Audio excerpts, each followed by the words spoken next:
Сәлем достар, сіздермен бірге бәрі бар арнасы. Бүгін қызанақтың пайдасы жөніндегі ақпараттармен бөлісетін боламын. Қызанақтың құрамында адам организміне пайдасы мол В1, В2, В5, В6 және А, Е, С дәрумендері бар.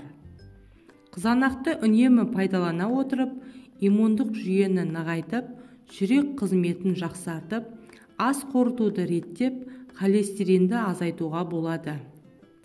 Қызанақ гастритті емдеуге, жүрек қан тамыр ауруларында, асқазан ішірек жолдары, іштің қатуы, қантты диабетке, семіздікке шалдыққан науқастар үшін құнды тағам.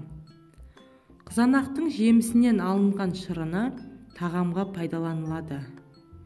Жеміс құрамында витаминдер өте көп.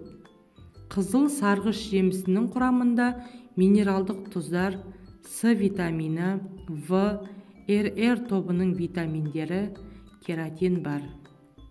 Қызанақты тұздап сүрлемелеуге де болады.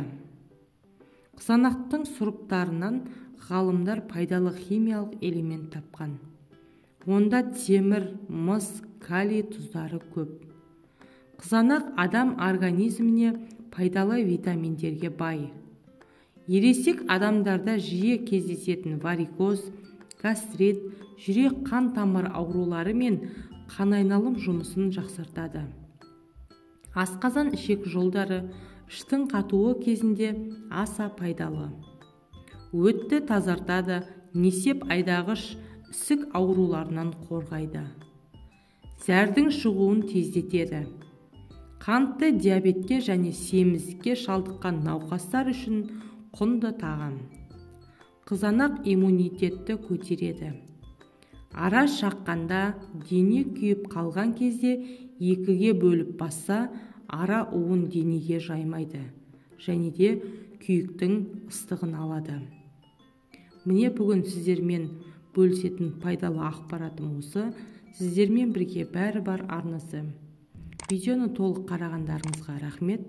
Менің арнама тіркелуді ұмытпаңыздар.